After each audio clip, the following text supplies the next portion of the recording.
Tyra Banks is under fire for claims that she abused young women. Tyra convinced everyone for years that Naomi was the real villain. You think that you could actually say something like that? I've never said that in my life. The media turned on Naomi while Tyra became the biggest supermodel in the world. But Naomi knew something we didn't. She hurt and exploited a lot of people. Be quiet, but everybody, but you're not. Stop it! Very upsetting to me, heartbreaking. Tyra is trying to get away with it. It does bug me that women have to be pitted against each other. Will Naomi be the one who finally takes her down? We were doing that fashion show backstage, and you came up to me right when I was about to walk out. You said, "You'll never be me, don't ever think that you'll be me," and something like that. I said that? Yeah. That doesn't sound like me to people that would know me. I'm not sure if you're understanding that experience between you and I was one of the most difficult times in my entire life. Naomi's been the queen of the fashion industry for decades, but she's always been notorious for her temper. You have a reputation, rightly or wrongly, for being quite an angry person. You know that people call you a bitch.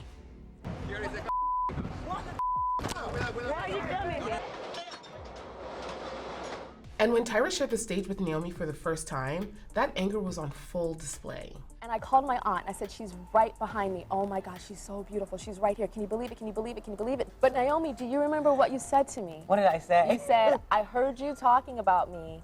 You called me the B word. But people didn't realize the role the media played in turning them against each other. Tyra Banks, the new Naomi Campbell. I did really well really fast, but then the industry was saying, "Oh, look out, Naomi Campbell. Here comes Tyra Banks. So Naomi Campbell, sit your butt down." You can have more than one woman of color in a fashion show. Unfortunately, back then it was like, okay, we'll just have one, so the other one would feel like, oh, she put me out. This was nothing new to Naomi. Growing up, she always had to fight to get by. I used to get hit a lot because I was extremely thin. I remember once a little boy hit me in my stomach, threw stones at me, and I have to say, I fought back. That was my instinct. And everyone thinks, oh, Naomi's a really tough girl and really strong, but that's what I want to appear to people to be like, because I fear that if I don't, they're going to just walk all over me. And while the media criticized Naomi for her temper, no one knew what she was actually going through. When 6 of her friends died in the same year, she would resort to anything to escape that feeling. I felt like I couldn't keep up with the grief, so I just started replacing it with drugs. I showed up to do a job and basically collapsed. And while Tyra was building up this wholesome brand in sitcoms and daytime TV shows, Naomi actually went to rehab. She got clean, she came out, but she never actually dealt with the anger issue that she had. She was convicted of assault 4 separate times. 4 times. A woman who worked as your assistant, she said you grabbed her by the throat, you hit her with a phone. Assaulting a photographer. Naomi scratched the pap's eye with her purse. For kicking and spitting at police officers on a British Airways plane. Naomi had to dig a little bit deeper to find out what was actually causing the anger. Are you just a petulant diva who wants things her own way, and if you don't get things your own way, you feel you have the right to throw things? No.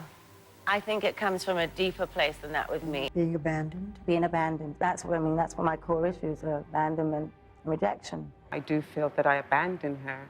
I was 19 when I had Naomi, and I was a single mom. I wanted the best for my daughter, and I left Naomi to work to give her a better life. I understand her being angry, but it's still not an excuse. Mm-hmm. But when Naomi was asked to do Tyra's show, she knew that she was going to grill her about their past. But she agreed to do it anyways, owning her past mistakes. When this powerful, strong icon woman that I looked up to was terrorizing me. However I've affected you, I take my responsibility. And I just want to say I'm very proud of you for being a powerful black woman sitting here and doing what you're doing. And please continue. Okay, Thank you so much.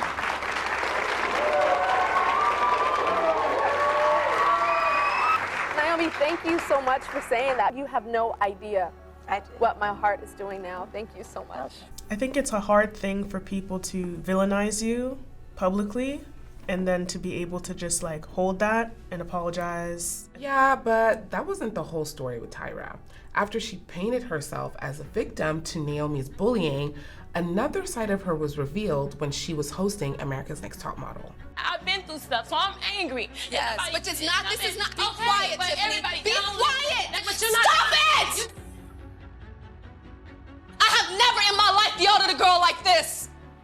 I I was rooting for you. We were all rooting for you. How dare you? Do you really think you can have a CoverGirl contract with a gap in your mouth? Yeah, why not? This is all people see. It's easy to reach beautiful CoverGirl. Models from the show started speaking out against Tyra for allowing a culture of abuse. And I grew up idolizing this woman. She's a fake-ass bitch. How do you sleep at night knowing that you're poking girls' childhood traumas? And the backlash against Tyra hit a fever pitch. Hi everyone, welcome back to another episode of Why America's Next Top Model is the most toxic show of its decade. And I could not believe the things that came out of those people's mouths. This show is literally why I experienced eating disorders growing up. Did Naomi ever call her out? She actually didn't. Naomi, who had been known for her anger, took the high road on this one. It does bug me that two women of the same ilk, where women of color, have to be pitted against each other, and that's something I always felt back then. After doing the difficult work and facing up to her mistakes, Naomi was ready to heal another relationship. I was very happy when he asked me to shoot Burberry Christmas campaign, and more so when he asked me to shoot it with my mom. I will be forever eternally grateful to my mother. She went through a lot of strife to raise a child on her own. And then Naomi was able to be present for someone new. Naomi Campbell is now a mother to a baby girl. It's been the biggest blessing of my life. It's the best thing I've ever done.